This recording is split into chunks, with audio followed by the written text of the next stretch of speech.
إن الحمد لله نحمده ونستعينه ونستغفره ونعوذ بالله من شرور أنفسنا ومن سيئات أعمالنا من يهده الله فلا مضل له ومن يضلل فلا هادي له أشهد أن لا إله إلا الله وحده لا شريك له وأشهد أن محمدا عبده ورسوله اللهم صل وسلم وبارك على نبينا محمد وعلى آله وصحبه أجمعين. Ikhwan fiddin, a'azakumullah. Saya akan jelaskan sedikit yang berkaitan dengan kematian. Tolong perhatikan semuanya. Allah berfirman di dalam surah Al-Anbiya di ayat 35, Allah berfirman, kullu nafsin dha'iqatul maut wa nabluukum bisyarri wal khairi fitnah wa ilaina turja'un. Kullu nafsin dha'iqatul maut, setiap jiwa pasti akan mati. Wa nabluukum bisyarri wal khairi fitnah, dan kami akan uji kalian dengan kejelekan dan dengan kebaikan. Fitnatan ay ibtila'an wa imtihanan, sebagai cobaan dan ujian. Wa ilaina turja'un, dan kepada kamilah kalian akan dikembalikan. Bahwa kematian merupakan satu kepastian. Setiap orang pasti akan mati. Allah berfirman dalam surah Ali Imran di ayat 185, kullu nafsin dha'iqatul maut wa innama tuwaffawna ujurakum yawmal qiyamah faman zuhzi'a 'anil nari wa udkhilal jannata faqad faz wa mal hayatud dunya illa mata'ul ghurur. Allah berfirman dalam surah Ali Imran ayat 185, kullu nafsin dha'iqatul maut, setiap jiwa itu pasti akan mati. Pasti akan mati. Wa innama tuwaffawna ujurakum yawmal qiyamah, dan kalian akan disempurnakan ganjaran kalian pada hari kiamat. Faman zuhzi'a 'anil nar wa udkhilal jannah faqad faz. Barang siapa yang dijauhkan dari api neraka, dimasukkan ke surga, maka dialah orang yang sukses. Wa mal hayatud dunya illa mata'ul ghurur, dan tidaklah kehidupan dunia melainkan kehidupan yang menipu. Allah menyebutkan dalam ayat ini bahwa setiap jiwa pasti akan mati. Jangankan kita, hatta Nabi Muhammad SAW, Allah berfirman, innaka mayyitun wa innahum mayyitun. Sesungguhnya engkau Muhammad pasti akan mati, dan mereka pun pasti akan mati. Pasti akan mati. Dan setiap jiwa pasti akan mati. Siapa aja? Apakah dia anak, bayi, remaja, sudah tua, laki, perempuan, orang kaya, orang miskin, dia pejabat, dia rakyat jelata, semua pasti akan mati.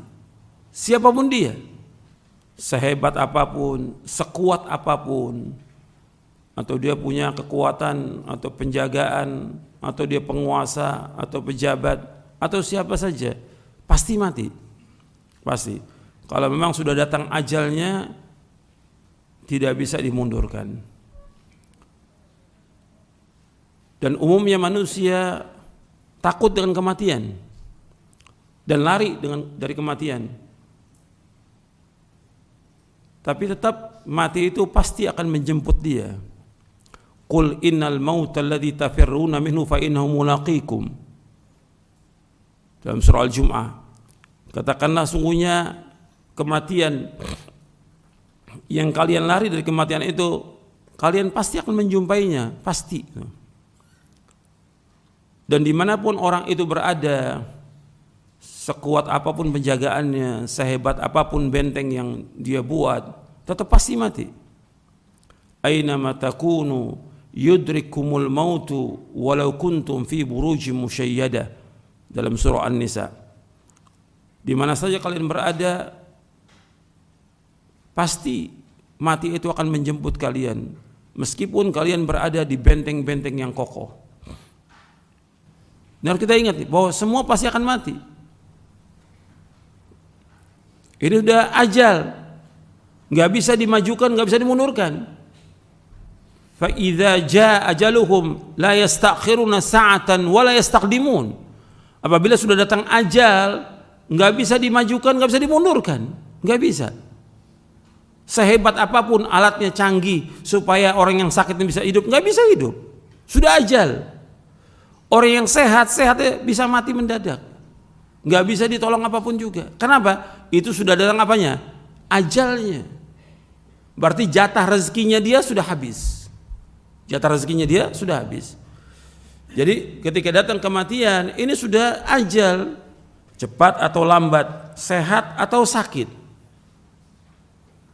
ada wabah atau nggak ada wabah, pasti mati, pasti.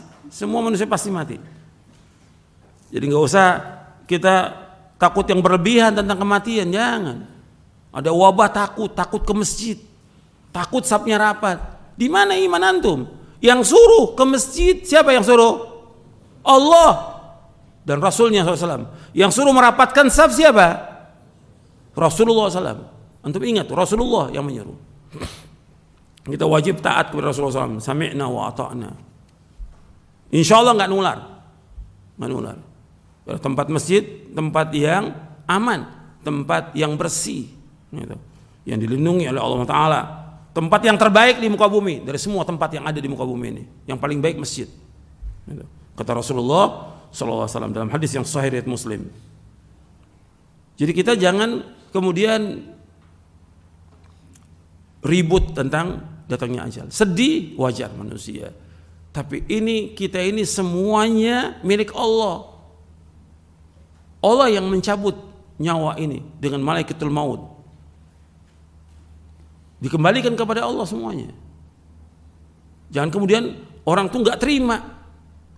Istrinya meninggal, suaminya meninggal, anaknya meninggal, orang tua yang meninggal. Ini ajal. Kita harus terima semuanya karena ini milik Allah. Maka yang kita ucapkan apa? Innalillahi wa inna ilaihi raji'un. Kita ini semua milik Allah dan kita akan kembali kepada Allah. Pasti udah. Kita milik Allah. Jadi nggak ada yang menciptakan kita kecuali Allah. Ketika Allah cabut nyawa itu miliknya Allah. Kita harus sabar dan harus redho. Yang paling tinggi redho dengan apa yang Allah sudah tetapkan ajal itu. Siapapun dia, apakah itu istri kita, suami kita, anak kita, orang tua kita, orang yang kita paling cintai. Kalau sudah datang ajal, ini adalah ketentuan Allah yang kita harus terima dan redho dan sabar. Tangisan apapun, jeritan apapun gak akan bisa mengembalikan ke dunia ini. Gak bisa. Orang menjerit, teriak-teriak, nangis sekencang apapun, gak bisa kembali. Orang sudah meninggal. Yang ada kita ucapkan innalillahi wa inna ilaihi raji'un. Kita ini semua milik Allah dan kita akan kembali kepada Allah. Allahumma ajurni fi musibati wa akhlif li khairan minha. Allahumma ajurni fi musibati, ya Allah berikan ganjaran kepada aku dari musibah ini. Wa akhlif li khairan, gantikan yang lebih baik ya Allah. Itu permintaan yang diajarkan oleh Rasulullah sallallahu alaihi wasallam. Mudah-mudahan bermanfaat. Wassallallahu nabiyana Muhammadin sallallahu alaihi wa ala alihi wasallam.